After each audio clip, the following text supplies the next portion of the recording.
Sekarang kita seperti hujan. Bu, tadi ada wadah. Air hujan jatuh kemana?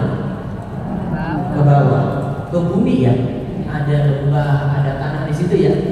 Maka yang nanti jadi ibarat di sini tadi kita sudah bahas hati.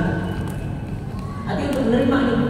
Sekarang kita bahas yang jatuh tadi, yang masuk, yang turun. Yang turun ini adalah ilmu. Di sini kalau kita lihat dalam hadis yang lainnya juga diibaratkan ilmu itu seperti air hujan. Anzalan as-samaa'i ma'an fasalat ardiyatun biqadariyah. Dia menurunkan, ya Allah menurunkan air dari langit, lalu lembah-lembah mengalir sesuai dengan ukurannya.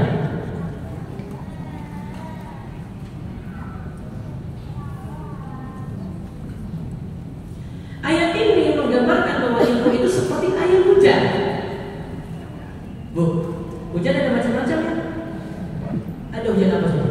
Gerimis. Ada hujan yang biasa.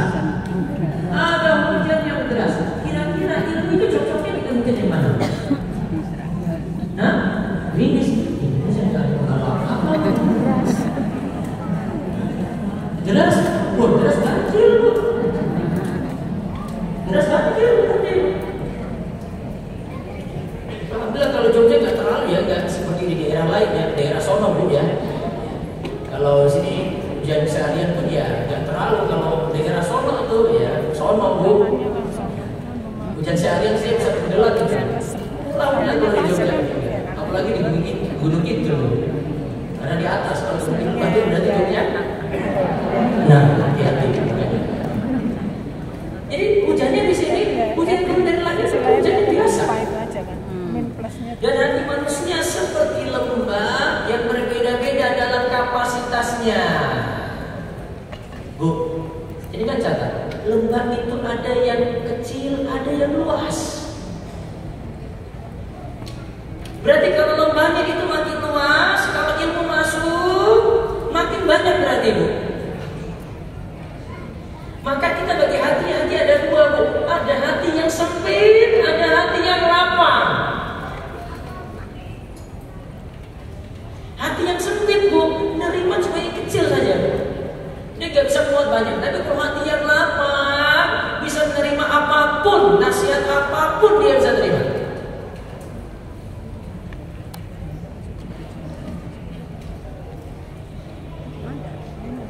Maka ada doa yang kaitannya dengan ini bu, hati ini bu, untuk minta hati yang lapang.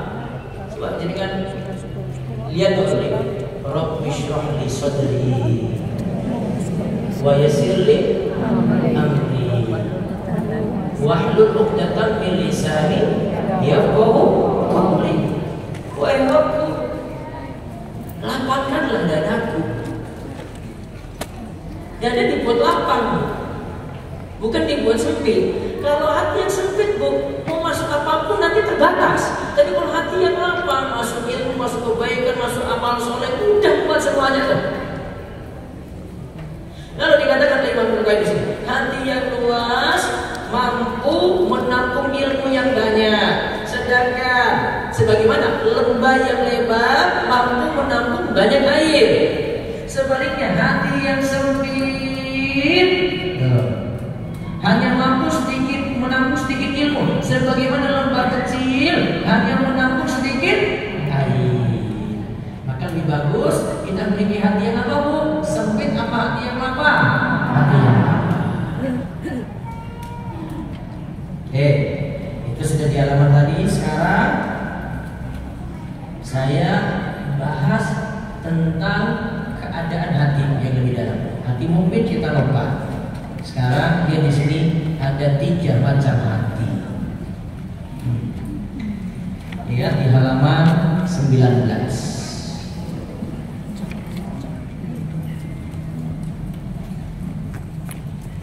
Saya baca penjelasan Imam Al-Qayyim di sini. Penjelasannya bagus sekali.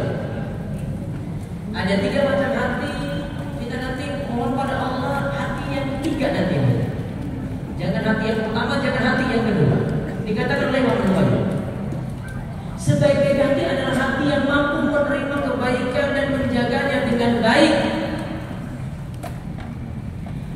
Bukan seperti hati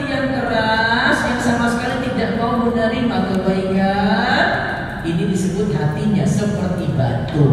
Juga bukan seperti hati yang cair dan ceroboh yang memang bisa menerima kebaikan tapi tidak mampu menyimpannya dan menjaganya. Memberi pemahaman pada hati yang pertama ibarat mengukir di atas batu. Mengukir di atas batu mudah? Mudah atau tidak? Sulit. Kalau batunya keras sekali sulit, dipahat sulit.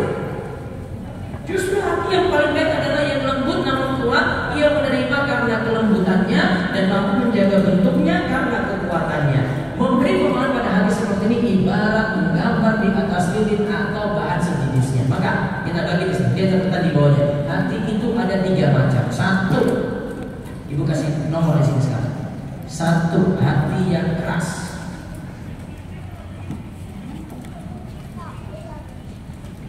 Tidak bisa menerima kebaikan sama sekali. Seperti apa? Batu. Diumpamakan mengukir di atas batu. Berarti untuk mengukirnya sudah sulit. Untuk bertahan kalau sudah diukir sulit, ya bertahan nggak mungkin. Terus yang kedua, hati yang lembek dan ceroboh. Catat di nomor 2, Bu. Bisa nggak menerima kebaikan? Bisa, tetapi tidak bisa menyimpannya. Coba diumpamakan di sini menggambar di atas air. Bu, lihat di sini gelas ini, Bu. Bisa nggak saya coret-coret dengan tinta gitu di atasnya? Bisa tintanya mengapung ya, Bu ya? Bisa. Namun bisa bertahan? Bisa bertahan atau tidak? Tidak bisa. Maka dikatakan di sini bisa menerima kebaikan, tetapi tidak bisa menyimpannya. Ini diumpamakan menggambar di atas air. Ada nggak bisa ada gambar? Nggak bisa aja. Tapi sekali pusat dihapus ini, hilang itu, nggak bertahan. Ada yang seperti kita itu ngaji, Bu, kayak gitu. Hadir kalian, hadir alhamdulillah Ustaz. Catat itu alhamdulillah, catat juga Ustaz. Dia amalkan. Sudah hilang Ustaz, saya dari tadi. Karena kalau ilmu tidak diamalkan, jadi ilmu yang tidak bermanfaat, sudah pelan-pelan hilang kan.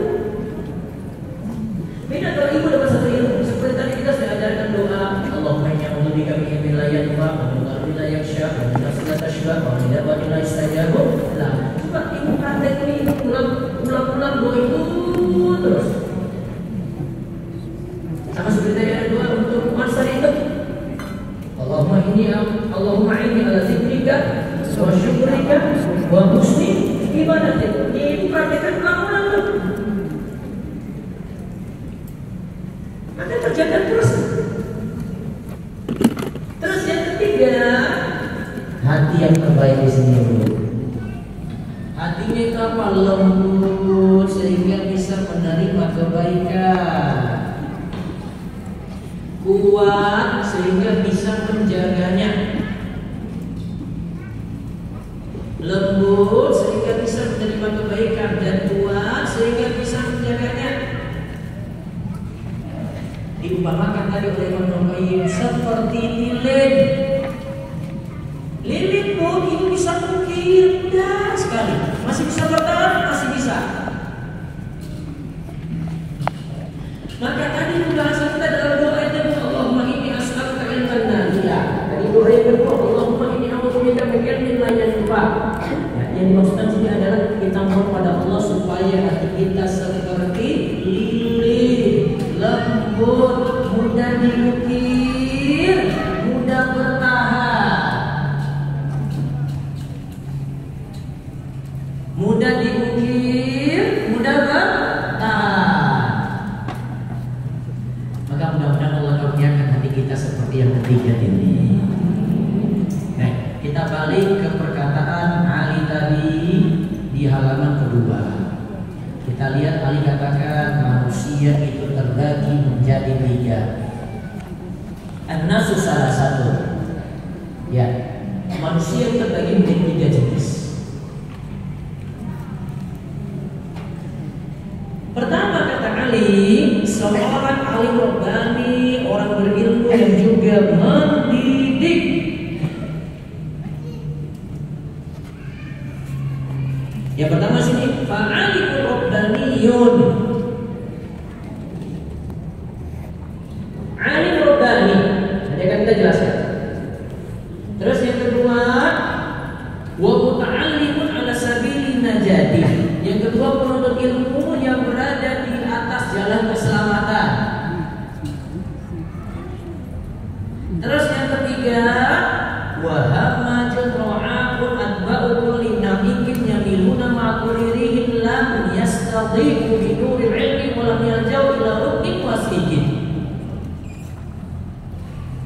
Yang ketiga ini kita bahasakan orang yang masa bodoh, yang kacau balau. Sifat orang ketiga ini, lihat sifat orang ketiga ini. Mereka hanyalah pengikut setiap teriakan yang menggema. Ngikut sana. Mengikuti kemana arah angin itu bertiup. Angin mau dia kesini ngikut, kesana lagi ngikut, kesana lagi ngikut. Gitu. Ini kalau ibaratnya sekarang itu ngikut yang lagi viral. Ngikut apa yang dikatakan oleh seorang tiktokers, oleh seorang selebgram. Kalau punya ilmu nggak masalah, kalau dia ustaz punya ilmu nggak masalah. Tapi terlalu banyak akun abal-abal di media sosial. Akun abal-abal itu biasanya nggak pakai nama asli. Pejuang hijrah, cinta Allah, nggak kasih tahu nama asli.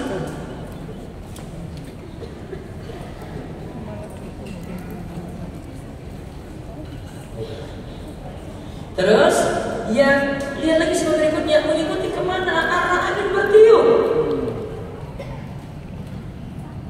Arah angin ke sana ikut lagi, jadi ikut-ikutan. Terus sifatnya lagi, mereka tidak pernah disinari cahaya ilmu dan tidak pernah bersandar pada pijakan yang kokoh. Nah, bahasa saya tadi sampai sini. Yang kalimat di bawahnya dia akan lanjut oleh Ustaz. Saya lompat di sini lihat pembahasan 3 orang di sini. Yang pertama kita bahas siapa alim Rabbani, halaman ke-6. Alim Rabbani halaman ke-6.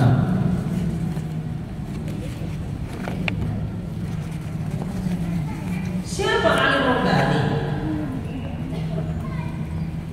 Di sini kata oleh Ibnu Qayyim, seorang alim Rabbani itu, ulama Rabbani adalah orang yang tak ada lagi yang bisa mengakui keutamaannya dan ada pula yang bisa menyaingi derajat di kalangan para pencari ilmu. Sebutan Rabbani umumnya muncul karena ia benar-benar memiliki sifat-sifat yang semestinya ada pada seorang ilmuwan sejati dan tidak pernah menyimpang dari karakter itu. Nah, ringkasnya di sini alim Rabbani, saya sebutkan perkataan Said bin Jubair ada di halaman 8. Oke. Disebutkan sifat alim Rabbani.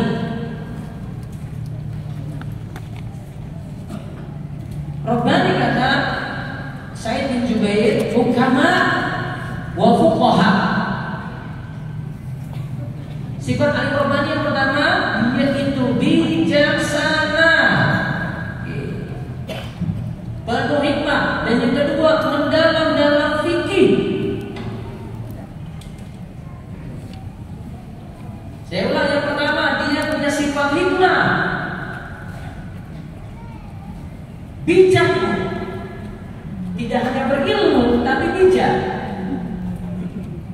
Terus dia punya ilmu yang mendalam dalam fikih, yaitu faqih. Abu Razim berkata mereka adalah fuqaha dan ulama. Ini di antara pengertiannya. Simpelnya atau sederhananya, seorang alim Rabbani itu tidak hanya dia seorang yang berilmu, tapi pandai untuk menempatkan ilmunya. Makanya tadi ada kata dia itu orang yang bijaksana, dia itu orang yang penuh hikmah. Dia itu orang yang bijaksana, orang yang penuh hikmah. Kadang-kadang orang itu berilmu dan memang dia sampaikan ilmu, tapi kadang sesuatu disampaikan kurang tepat, kurang pas. Karena ilmu itu ketika disampaikan perlu melihat kondisi. Saya kasih contoh, Rasulullah suatu saat itu pernah melihat Arab Badui kencing di masjid. Kencing di masjid boleh? Soalnya yang terlarang. Rasul lihat, sahabat-sahabat Nabi juga lihat, sahabat-sahabat Nabi sudah emosi melihat Arab Badui. Ini orang ini gak tahu adab dia, jadi masjid dia pipis. Rasul bilang, ya biarkan aja. Karena logikanya gini, Bu, maaf, orang itu kalau kencing, apalagi laki-laki, disuruh berhenti nggak bisa, Bu. Itu kalau punya anak cowok, ibu perhatikan sendiri. Terus suruh berhenti di sini, dia pindah lagi, belum selesai. Pindah lagi, berarti kalau ini di masjid statusnya berarti banyak najis. berarti lain kalau untuk yang kencing tadi. Jika Rasulullah SAW biarkan aja biarkan dia selesaikan kencingnya, sudah selesai Rasulullah kepada para sahabat apa? Ambil air, siram untuk bekas kencingnya. Kan selesai. Kencingnya di masalah tempat, najisnya juga bisa dihilangkan. Apa Rasulullah tidak punya ilmu untuk memberhentikan kencingnya tadi? Punya ilmu. Tapi kenapa Rasulullah SAW tidak berhentikan saat itu juga? Karena bijak, karena penuh hikmah, ada pertimbangan, ada strategi. Setelah itu kan nanti Badui tahu sendiri kalau sudah selesai, baru dinasihati kan, ini masjid, ini rumah Allah nih, kan selesai. Orang nggak bijak, maka seperti itu, wah itu mungkin sudah siap, ada sapu, kayak ada apa, kayak wah diketum sekalian itu. Orang yang bijak dia butuh pertimbangan. Maka seorang yang berilmu yang disebut alim rabbani itu ketika dia itu berdakwah, dia bijak sekali. Harus banyak pikir-pikir. Kadang orang nilai orang yang bijak ini sama awalnya, tapi nanti lihat ujungnya. Nanti lihat ujungnya saja. Dan sifat dakwah yang paling bagus itu ya, hendaklah punya sifat tadi kedekatan keakraban. Coba membuka diri pada orang, supel pada orang. Supel pada orang, itu dia bisa ngomong, bisa bergaul, ya dengan siapapun, bisa pada setiap kalangan. Beda kalau orang kaku, orang tidur jumut, terlalu memahami sesuatu secara teks saja, dalam prakteknya kurang. Maka di sini kita perlu pandai-pandai memiliki sifat hikmah, sifat bijaksana. Sampai itu sifat alim rabbani yang kedua itu adalah al-fuqaha. Dia punya ilmu yang mendalam. Ya, kalau mau diterjemahkan juga dia ahli fikih bisa.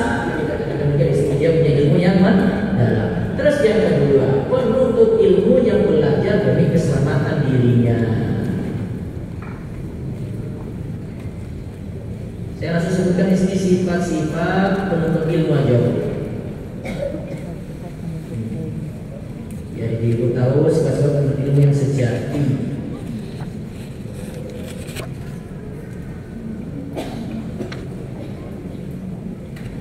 Coba lihat di halaman ini 3 saat penuntut ilmu 25.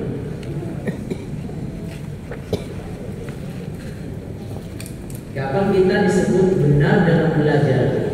Ada 3 sifat kata Imam Ibnu Qayyim. Muta'allimun ala sabili najatin, qasidan bi ilmihi an-najah wa al-mukhlis bi ta'allumihi, al-muta'allimu ma yanfa'uhu, al-'alimu bima 'alimahu. Ya, pertama, ikhlas dalam menuntut ilmu.